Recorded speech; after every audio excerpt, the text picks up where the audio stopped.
Assalamualaikum warahmatullahi wabarakatuh. Perkenalkan, nama saya Mutmainnah dengan NIM 7020122066 dari Kesmas D. Baiklah, selanjutnya saya akan membahas mengenai fungsi utama sistem pernafasan.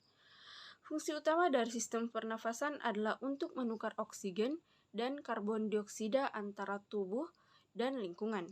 Proses pertukaran gas itu sendiri berlangsung di divisi pernafasan di dalam paru-paru.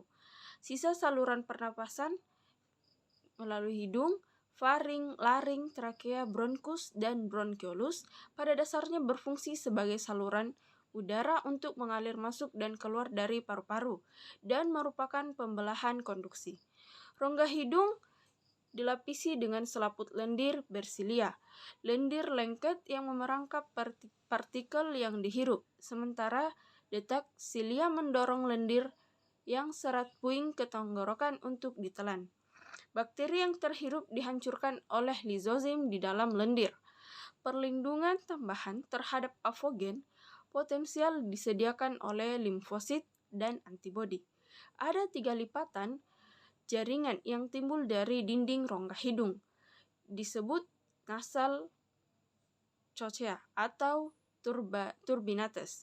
Struktur ini berfungsi untuk meningkatkan permukaan kontak dengan udara yang dihirup, memungkinkan hidung untuk dengan cepat menghangatkan, melembabkan, dan membersihkannya.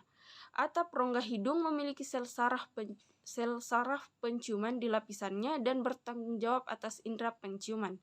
Dari hidung, udara yang dihirup berubah 90 derajat ke bawah saat mencapai faring. Belokan ini adalah jebakan lain untuk partikel debu besar yang karena kelembapannya menabrak dinding posterior tenggorokan dan menempel pada mukosa. Faring menampung beberapa amandel, jaringan imunokompeten dari sistem kekebalan ini berada pada posisi yang baik untuk merespon patogen yang dihirup. Selain udara yang dihirup yang sedang menuju ke paru-paru, faring juga mengalirkan makanan dan minuman dari mulut ke kerongkongan.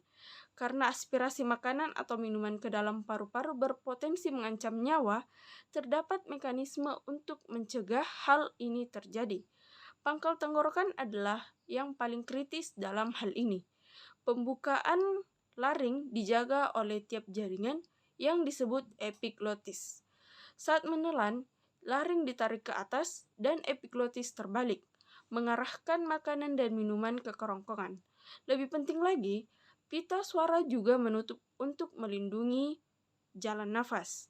Dari laring, udara mengalir ke trakea, batang tenggorokan, yang kemudian terbagi menjadi 2 bronkus primer, memasuk ke 2 paru-paru. Di paru-paru, cabang bronkus primer menjadi bronkus dan bronkiolus yang lebih kecil dan membentuk pohon bronkial dengan jutaan saluran udara atau saluran yang memiliki lapisan otot polos di dindingnya yang memungkinkannya mengerut atau melebar. Menanggapi permintaan tubuh yang lebih tinggi akan udara seperti saat berolahraga, saluran udara melebar untuk meningkatkan aliran udara.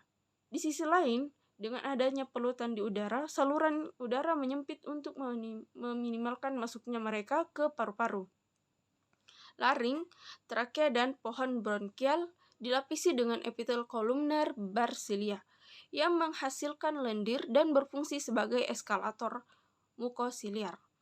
Lendir memerangkap partikel yang dihirup, sedangkan pemukulan silia menggerakkan lendir ke atas menuju tenggorokan, tempat ia ditelan.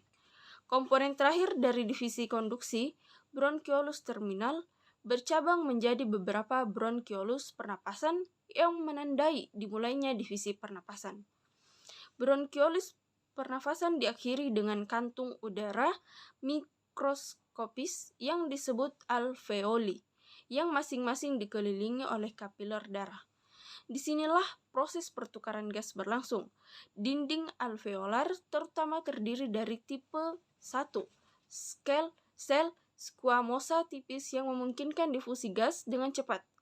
Oksigen yang dihirup bergerak dari alveoli ke dalam darah di kapiler, sementara karbon dioksida berpindah dari darah ke alveoli untuk dihembuskan keluar dari tubuh.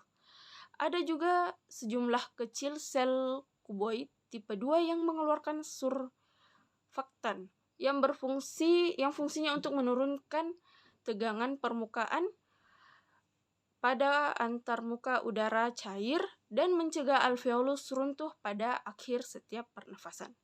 Alveoli juga menampung sejumlah besar makrofag, siap menelan semua partikel yang terhirup yang berhasil melewati penghalang sebelumnya ke paru-paru.